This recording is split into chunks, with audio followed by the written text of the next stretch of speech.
Today we got a super cool Ford Mustang GT 5.0 in the shop for a Wilwood big brake kit. All right guys, so we got the cone set up for a braking test. We'll see how scientific we get.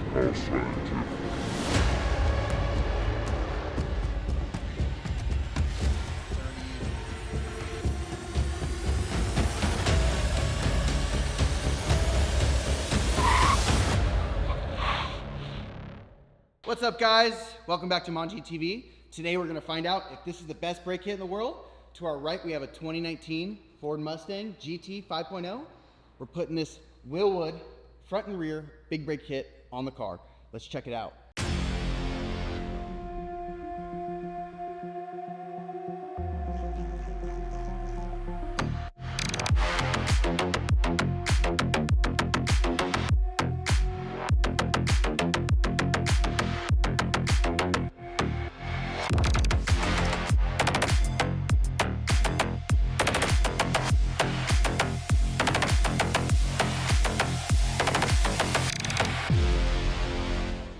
We have the front calipers.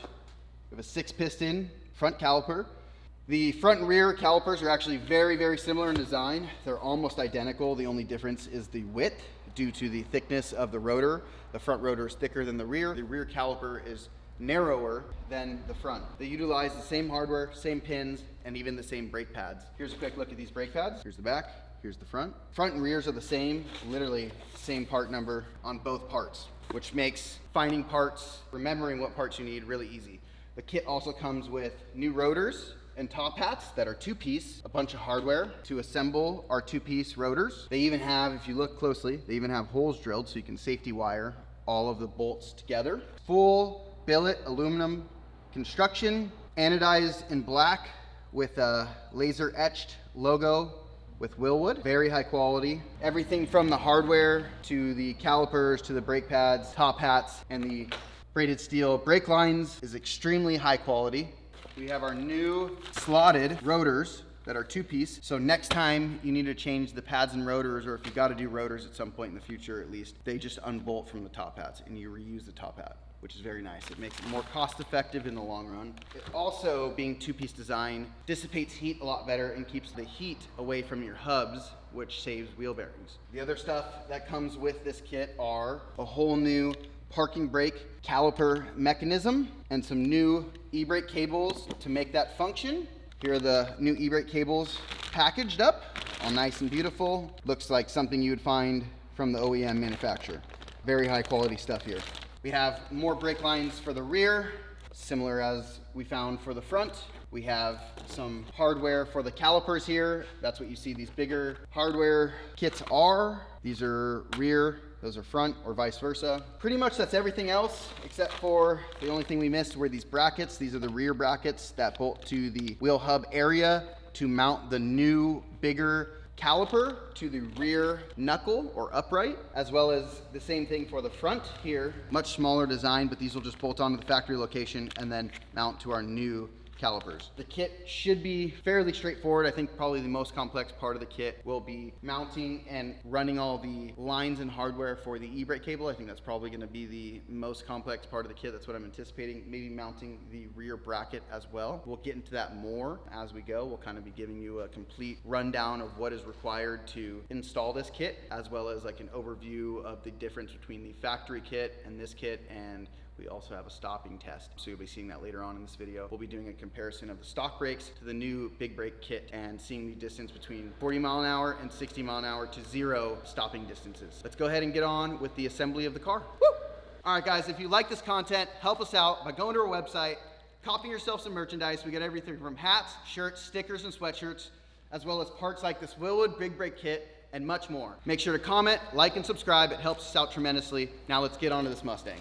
All right guys, so first step, obviously jack your car up, get your wheels off, make sure your car is secure and safe. Get your wheels off, get your brakes off. There's 2 bolts holding your caliper onto the slider bracket. Remove that and then the actual bracket itself. Then your rotor can come off. Once the rotor comes off, there's these backing plates that go here. Those are gonna get removed. Once that's removed, there's about 4 or 5 brackets that mount the e-brake cable up and over the knuckle to the chassis here and clip on like this to this little guy here. Clip in there through here. The line goes in like that, clips onto there. You'll go ahead and just pull this back, release the little tabs here, plastic tabs, pull this through the hole here, remove the whole bracket off the car. Make sure not to damage any of your brackets because we are going to reuse these. We're going to slip these off the end and reuse some of these. So once that's done, we'll go ahead and mount our bracket for our new caliper to the knuckle. I'll show you that here in a second. It takes a couple shims to get the alignment right. The instructions say to start with one shim, ended up being perfect for the other side. We're gonna confirm that now, so let me show you. All right guys, so this is the bracket for the rear calipers. As you can see, it's got an additional bracket mounted to it for the Wilwood parking brake setup. This goes on the car on the back side. Originally, the bolts for the brakes go from the back to the outside. Now with this bracket, you're actually going to use these gold 29 thousandths thick shims to space in between this surface here and the back of the knuckle or upright, and the bolt actually goes in from the front. There are 4 aluminum washers supplied with the nuts or with the bolts. You're gonna use the 4 aluminum washers on the actual bolts themselves. They supply like 16 or 24 of these bad boys. You're only actually gonna need 1 per side, so you're gonna use 4 in total, or 2 per bracket, but 1 per bolt. And then these should be pre-torqued, but we just double checked that they actually were snug, so I recommend doing that. Like I said, the instructions say 1 shim, so we're gonna put 1 shim on. We're gonna throw this behind here. We're gonna put our bolt in, tighten that up, throw our other shim in, do the same thing with the lower. We're gonna tighten these down. We don't need to torque these yet, but these do torque to 77 foot-pounds, and they do recommend putting Loctite on it. 271 red Loctite. So we'll be doing that after we measure and make sure the caliper is centered on the rotor. So first thing we're gonna do is tighten these down. We've gone ahead and just snug these down with our impact real quick. We're gonna install these in 3 lug nuts to hold the rotor flat. Once we get those lug nuts installed, we will install the caliper. So just as the caliper brackets come with their own hardware, so do the calipers themselves. They come with some aluminum washers, which are paired with the aluminum 12-point nut. As you can see here, there's 4 washers and 4 nuts, 2 washers and 2 nuts per caliper. So 1 washer, 1 nut per stud. We'll show you here in a second. And then it does come with its own shims. I believe they may be the same thickness as the other shims that come with the bolts here in this setup, but make sure not to differentiate them. Actually looking at them now, the holes are different sizes, so you can't really mix them up. There are actually different shims. Make sure to use the correct shims. The instructions show to use 2 of these washers per stud. So 2 here, and then we'd put another 2 here underneath the caliper to get the right height so that the pads, when installed and everything tightened down, are flush with the top of the rotor. We found that 2 had it just sitting a little high, and 1 actually ended up being the perfect solution. So we're gonna match the passenger side and put 1 per stud. Your car may differ. Make sure to check and make sure that the pads are flush with the rotor. So now that we've got 1 washer per side, I'm gonna go ahead and mount the caliper to these studs and check and make sure the rotor is dead center in the caliper. All right guys, so we've got the caliper mounted on the bracket here. We have 1 spacer underneath it, like I mentioned before. We also have the 1 spacer or washer between the bracket and the actual knuckle. That seems to be the perfect combo on our car. It's what the instruction said. It seems to be right. The only discrepancy, like I said, was the 2 washers for the actual height of the caliper up and down. We only chose to use 1. We felt that that was more level with the rotor than 2. I'm gonna double check that on this side. That's how it was on the other side. I'm assuming it's going to be the same. Right now though, if you look at the rotor and the mating surfaces between the 2 halves of the caliper where they come together, that is dead center in the rotor, which means that the caliper is basically dead centered. And so we don't need to shim the caliper left or right to center it on the rotor. So right now it's dead center with that 1 washer that is recommended in the instructions. They supply 24. I don't know, maybe some of your guys' cars, the castings are really off where you need 2, 3 or more, but 1 seems to do the trick on both our mounting surface between the bracket and the caliper and the bracket and the knuckle or upright. So let's go ahead and continue. Let's install the brake pads into the caliper and make sure that the surface height on the top of the pad is the same height as the rotor itself. So we'll show you that here in a second. So we've gone ahead and Loctited our caliper bracket bolts. We have our one shim. We're gonna reinsert our shim in between the bracket and the knuckle or upright. Okay, so we've inserted our one shim in here. We've put our bolt in. We're gonna torque this whole setup down to 77 foot-pounds now that we're sure our one shim is the correct amount of shim. So I'm gonna go ahead and remove this lower bolt. I'm gonna put some Loctite on it and do the same as I just did with the upper. And then we're gonna torque this to 77 foot-pounds. Yeah. Insert in the shim again, putting our other bolt in. We're gonna wiggle it to get it in place. There it is, it's in place. Now we're threading, speed up the process a little bit.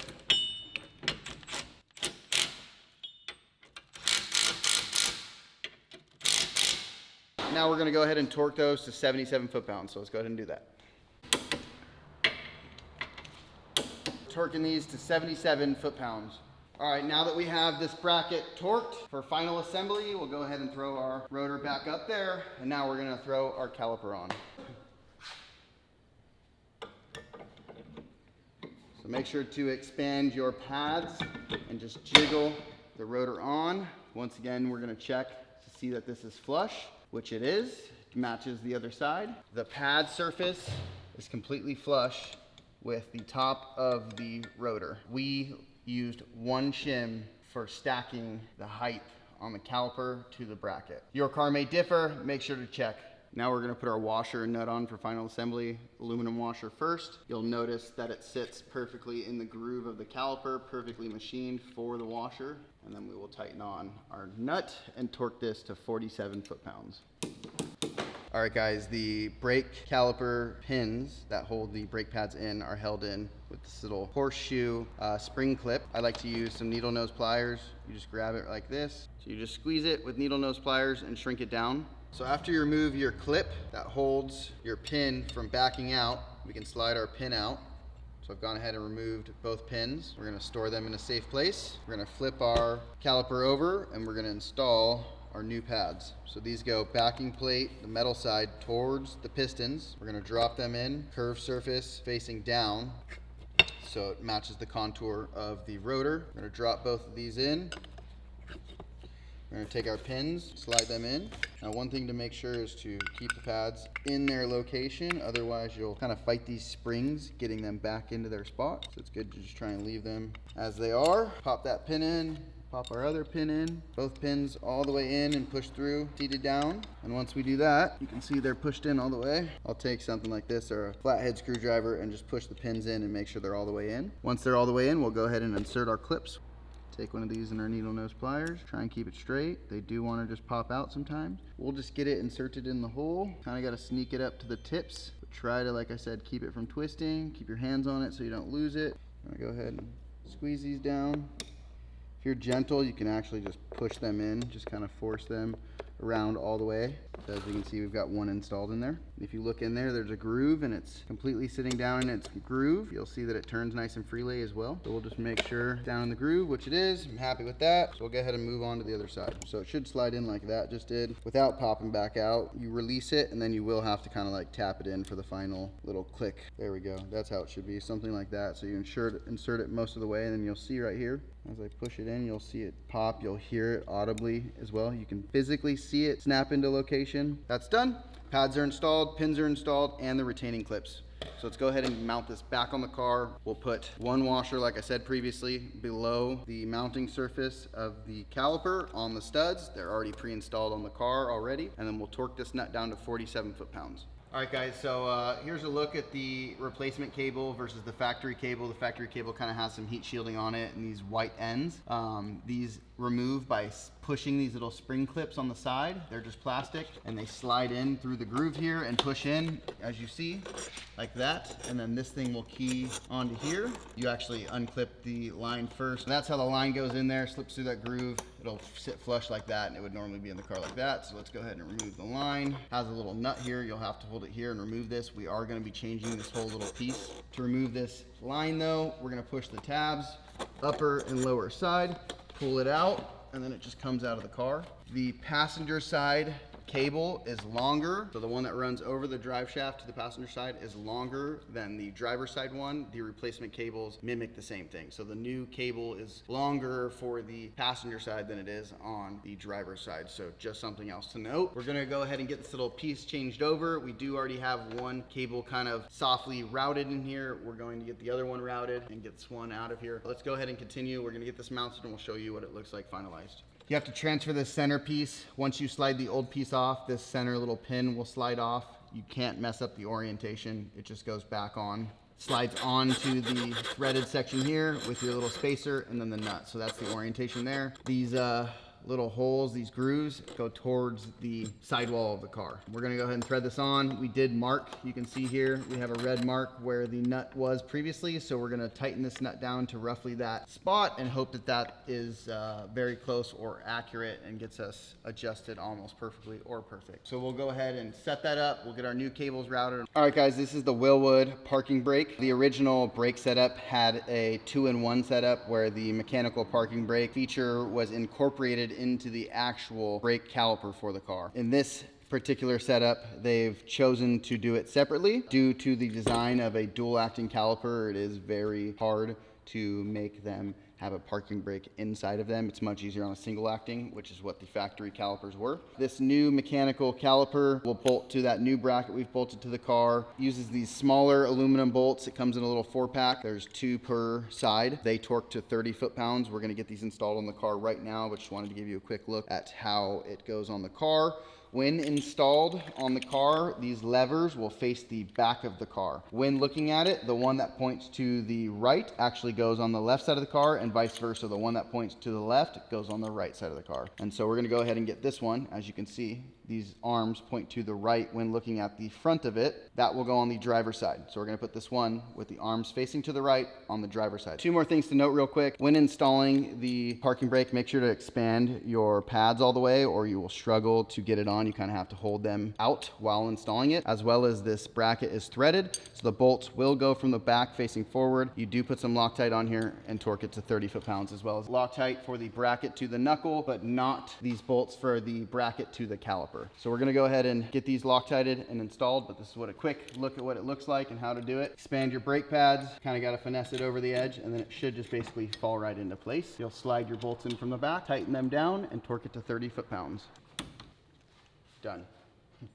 All right guys, so we're just fitting the e-brake cables to the car, factory e-brake cable brackets from the factory e-brake cable so that we can mount them back to the chassis. As you can see here, we have them mounted to the car. Here's 1 and 2. There is another one above the drive shaft. They're all loose and the cable is loose. The passenger side cable is the longer cable, as we mentioned before. It runs over the drive shaft, will clip into this bracket. We will tighten that bracket down once we get the routing completely correct. It is in the correct location. We just have to get the lengths between the brackets right now and kind of just string the cable evenly and smoothly and naturally. Here you can see it routes over the drive shaft, down through this crevice next to the fuel tank, over the fuel tank strap, into this bracket and into this other bracket, makes a turn going this way towards the back of the car, clips into this bracket here, goes over the lower arm. On the factory setup, it used to go up and over into this bracket here. This bracket up on the frame rail will not be used anymore. It'll be running down and over this black arm. A new quick tap will be put here. A little insulator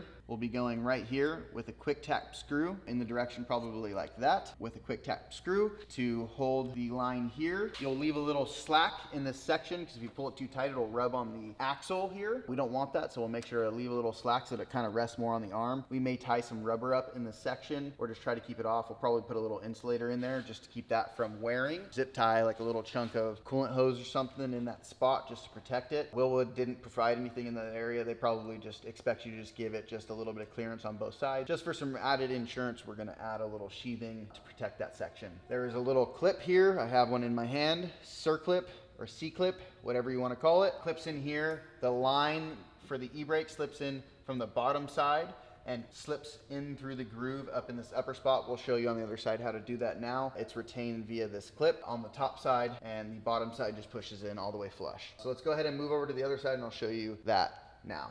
As mentioned before, this cable is routed through the lower arm, just around the axle and over this black arm on the bottom side. When it comes out, it'll look like this. You'll slip it through the bracket there. You will connect your cable like this. You'll turn it sideways.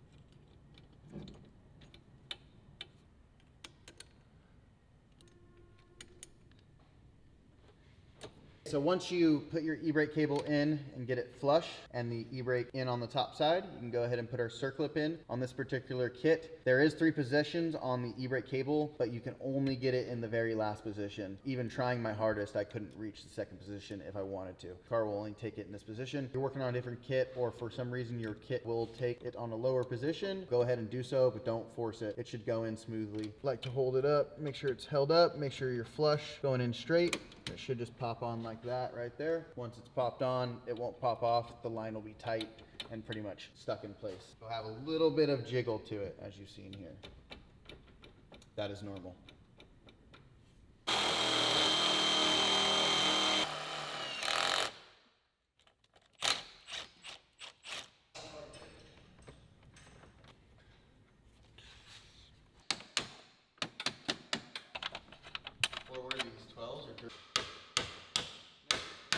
All right, guys, due to these rubber seals here, or insulators, rubber insulators, you could say, it makes it very difficult to get these lines clipped into the factory body bracket here. To do so, I'm having my buddy Chad here hold brake line flat and trying to push it in as much as he can while grabbing these 2 edges. And you just actually heard it clip.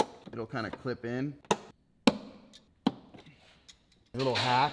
Once the thing's installed, or if you're struggling, make sure the little guys are away from this crack. What we're doing here is you'll see bending down these fingers just a little bit more just to make sure the line doesn't pop out. And I'm pushing it away from this section here where the tooth can just fall out. So you can see these little fingers are popped up. You want to rotate it so they're evenly spaced between this open section. Bending these little fingers out definitely helps the line stay in place. So that's the trick right there, actually. So we've gone ahead and done that, rotated them. I'm happy with it. We're about to move on to continuing to fit these brackets that run all the way across to the passenger and driver side.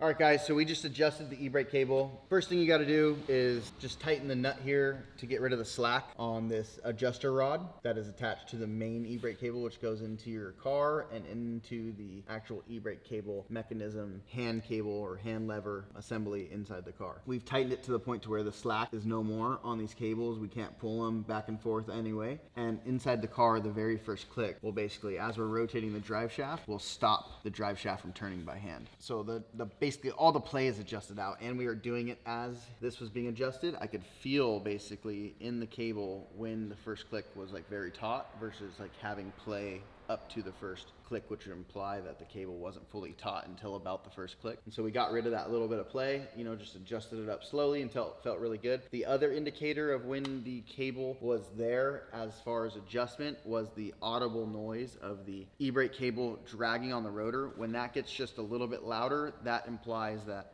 the brake pads are now making contact with the rotor, just there rolling off the e-brake. We would back it up a turn a little bit from there. So essentially adjust it up till it starts grabbing a little extra more than you want, and then turn it back a turn or 2. It's all by feel. There's no perfect adjustment. It's something that you kind of just learn over time. The other thing that we did was finished buttoning up all the clamps and getting all of them rolled over very well and to look like factory. One here, we have the factory or the new supplied clamps and self-tapping screws in the lower arm. It goes just beyond this pocket here, straight dead center in front of it. Kind of want the cable to rest against the lower arm here. It kind of really stabilizes the arm and shouldn't vibrate too much. Like I said, we may put some more insulation on there. We're just getting everything mocked up, but all the clamps have been rolled over and tucked in just like factory. You've got to open them up and they're very hard to clamp over. It's going to take some very big pliers and a little bit of like beating them into place. Don't be afraid to pry on them and kind of get aggressive with them. You do have to do that, but everything is installed and looks like factory. The cables are ran like factory. There's slack right here for the arm to actually come up, so we're not worried about that. This will slide just a little bit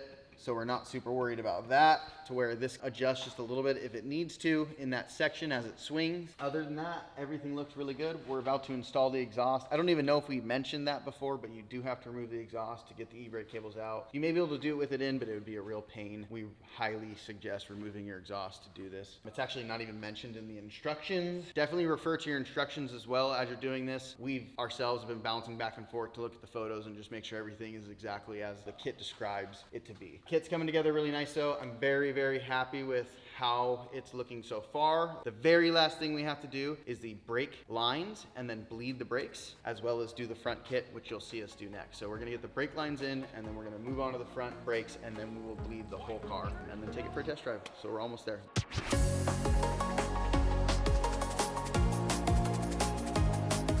To remove the exhaust, you have 2 bolts per side on the rear mufflers. One here, one through the lower side on both sides. One there, and one right through there. After that, you have 2 here at the back of the rear subframe. All of these are 13 millimeters. If we move forward, we have these 4 15 millimeter head nuts with these clamp style connectors to connect the rear half of the exhaust to the front half of the exhaust. So go ahead and loosen those, and that'll allow you to slip the exhaust backwards and remove the whole system as one piece. So we'll go ahead and move on now that we've torqued the exhaust and everything is tight. We'll go ahead and move on and finish up the brake lines and do the final inspection of the rear brakes, and then move on to the fronts.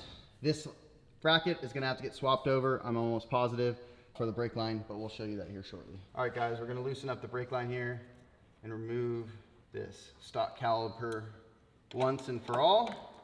You have a 13 millimeter nut on the head of this fitting, so we can spin it by hand.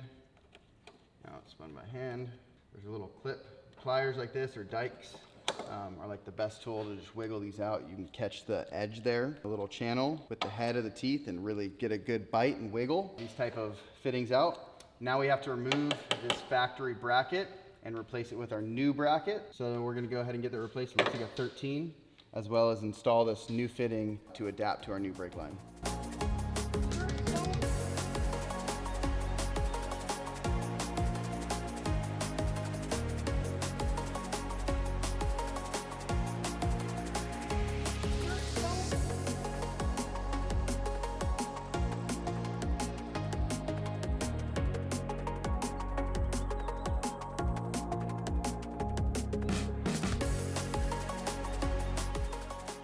We have the 45-degree fitting installed on our brake caliper. We have the straight section here going up into the 90-degree fitting. Our bracket that was supplied is swapped out for the factory bracket. There's also a little spring clip that retains our new fitting to adapt the factory line to our new braided steel brake line. And there's also a soft rubber bendable clamp that bolts on here at the bolt for the bracket that helps hold the line all in place and routes it in the right direction. We're gonna do a final wipe down. We'll give you one more shot at this later, but we're gonna move on to the front. We just wanted to give you a quick view of that before we move on. But the brakes are basically done in the back.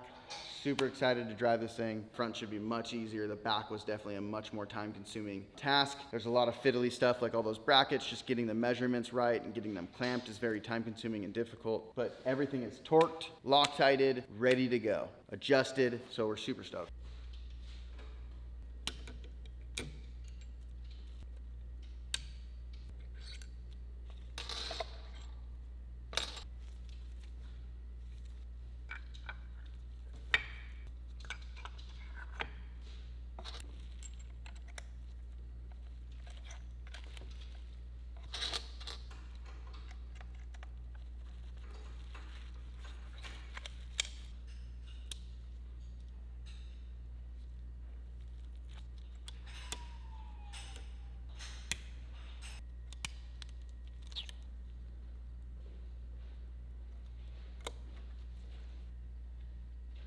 The instructions say to use these 2 30 thousandths thick washers per bolt here. So these are going to go here between the actual bracket here and the knuckle or upright on the front of the car. And then we're going to use these bolts with the thicker washer. There's 4 of these thicker washers. You can see they're slightly thicker and they're also rough on the edges. We're going to use these washers under the head of the bolt. We're about to mount this front caliper adapter bracket to the knuckle. The directions specify to use 2 washers at the front. The kit does come with 4 thin washers and I believe a total of 12 or 16 thicker washers. They're just slightly thicker. These 30 thousandths thick washers, we're gonna double stack those to combine a total stack height of 60 thousandths thick. Those are gonna go here on the bracket, between the bracket and the actual mating surface of the knuckle, which we'll show you in a second, and then the bolt will go through the knuckle and hold that all together and sandwich it. We've actually tested this on the passenger side and it's perfect fitment. We started with 1 because the rear was actually 1 and it wasn't aligned dead center with the rotor, so we had to throw the second shim in to get it dead center. So now that we know it's dead center, we'll go ahead and bolt the other side up. We're gonna put some Loctite on these and torque them to 60 foot-pounds.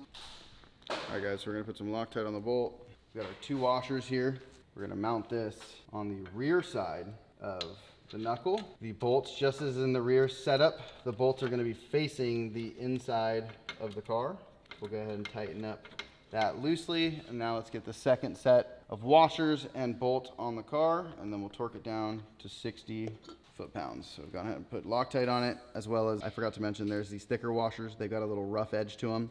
There's only 4 of them. You'll notice them. They're slightly thicker, rougher than the other ones. Those go on their heads of the bolts. Go ahead and get these in. We got the washers in between there. As you can see here, got the washers in there, double stacked for a total height of 60 thousandths. We're gonna torque this down real quick to 60 foot-pounds, and then we'll mount the rotor and the caliper to it and show you how that looks.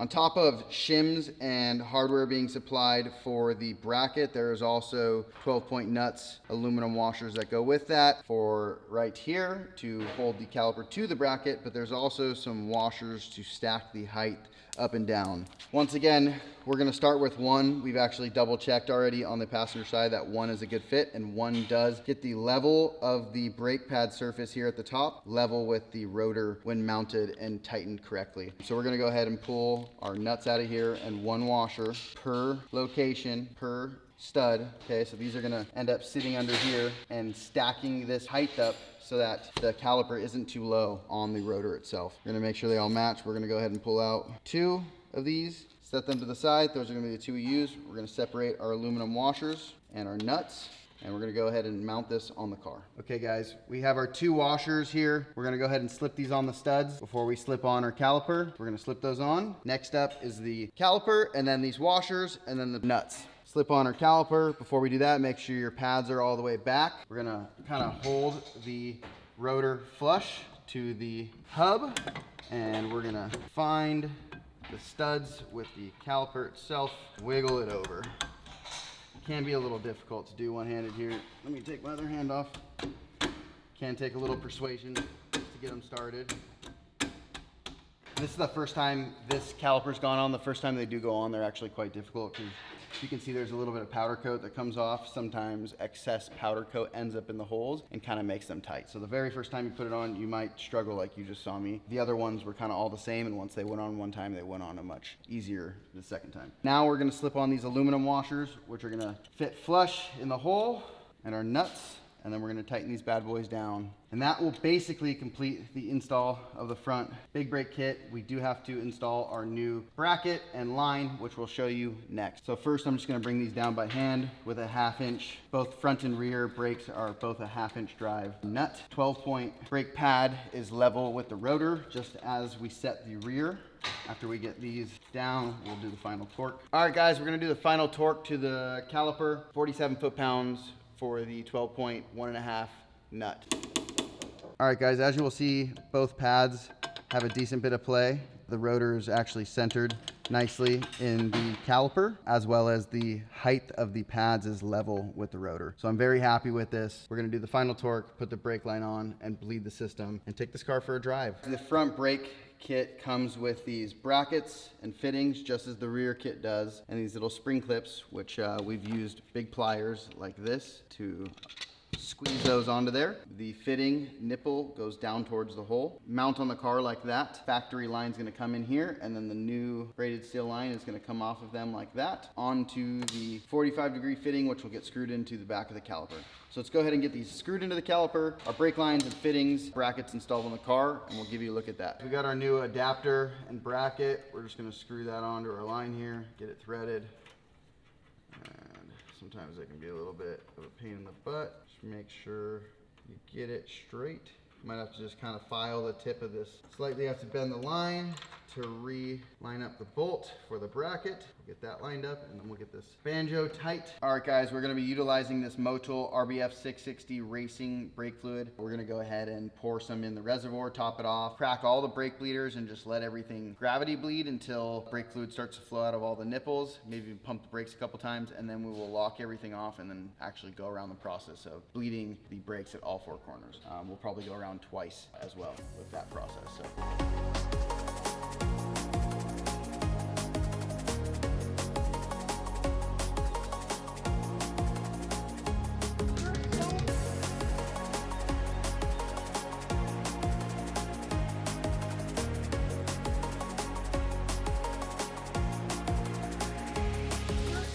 So we just finished the brake bleed on the Wilwood big brake kit for the 2019 to 2023 Mustang GT 5.0 cars. This kit's looking sick. Few little detail things we wanted to discuss. The angle of this fitting is basically out, like almost straight up, and just up a little bit. This fitting, we actually struggled to get it in the location we wanted. These fittings are very weak, so do not strip them, be careful. No matter which way you put it in, you don't end up where you need it to be for the correct clocking. And so due to that, you really kind of have to force it to get to where you want. It's not the end of the world. Wish the fitting had a slightly bigger nut, but it is what it is, so be careful, guys. It does work though, and you can get it to where you need to go. We've also modified this bracket a little bit to fit. We bent it outward a little bit to get the angle, a smoother transition here in this section going up into here, as well as putting a little bit of tape in here to give it some additional sheathing as it moves up and down, because it will shimmy a little bit in that section. We also put some high pressure fuel line. You could do coolant hose or just like power steering hose. We just sliced it all the way down, threw 3 zip ties on it to hold it on there just to help with rubbing and any movement as it goes up and down. Mounted here, as we spoke before, and the fitting and everything in place. But this is the final look at the rear. We'll move on to the front and show you what that looks like. All right, guys, so I just want to discuss, we're in the front now, but we want to discuss this angle of the brake line. The fitting is basically almost straight up. We have it slightly kicked back so that we get extra clearance when we turn the wheel to the right on both sides, right and left, so that we get additional clearance here on the strut and sway bar end links. Other than that, it's basically straight up, maybe with like a 15-degree clock backwards. It also has a natural 45 in this fitting, so it is kicked out that way as well. But this is what the line looks like in the car. As you can see, we have the bracket that's been supplied up here and the fitting as spoken about earlier. But yeah, this is the final setup of the brake line, and we'll show you here a clip of the final look from the outside. We did brake test the car one time and took it back in just to recheck all the torques. To run you guys through one more time, this torque here for the mount to the knuckle is, I believe, 80 foot-pounds, and the brake caliper to the bracket is 47 foot-pounds. We've gone ahead and installed, all our clips and everything. This is the final look of what it should look like. We got to do a little bit more wipe down right here, but yeah, make sure to wipe everything down nicely. That's one more thing to, I guess, mention is these brake bleeders are very messy, and you end up having a lot of brake fluid kind of squirt out from the side. That is natural with the design of these for whatever reason. We didn't get a good constant flow through the top. We got a lot out around the sides. Just be wary of that. We've wiped everything down. We'll do one more little wipe down, but we're going to take the car on a road test and finish up our brake test. So let's go ahead and do just that.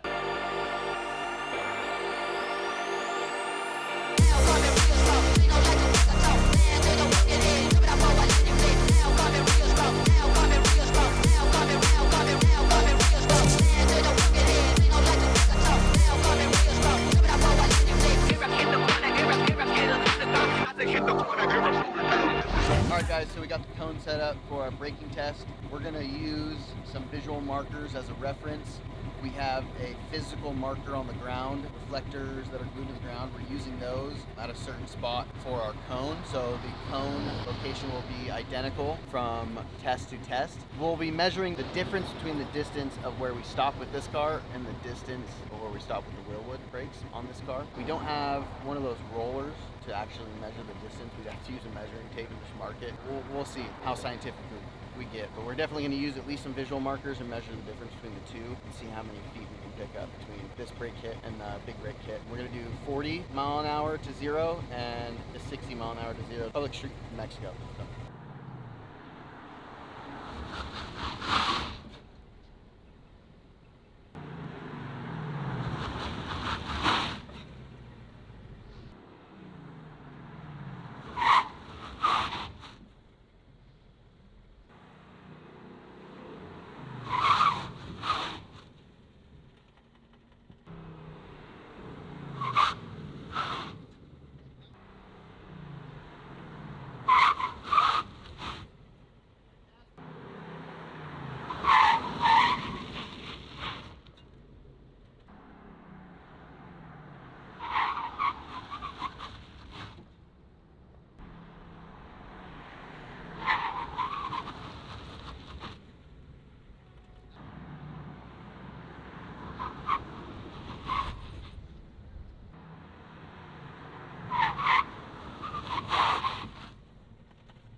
These brakes were built with the intention to handle much higher temperatures and much longer extended periods of braking. These brakes were also intended to be used at much higher speeds than the factory brakes. So with that in mind, expect all around in your day-to-day driving and really when you're pushing the car at the limit to experience a massive increase in braking performance. These brakes will not only make the car safer on the street, but allow you to really push your skills to the next level and become a better driver and also push the car harder than you've ever pushed it. All right, guys, and that's a wrap with our Wilwood big brake kit on the Mustang GT 5.0 2019 Up. These brakes are amazing. The pedal feels so good, so much firmer, adds so much confidence when driving the car. Our stopping distance has been decreased. They are amazing, totally worth the money.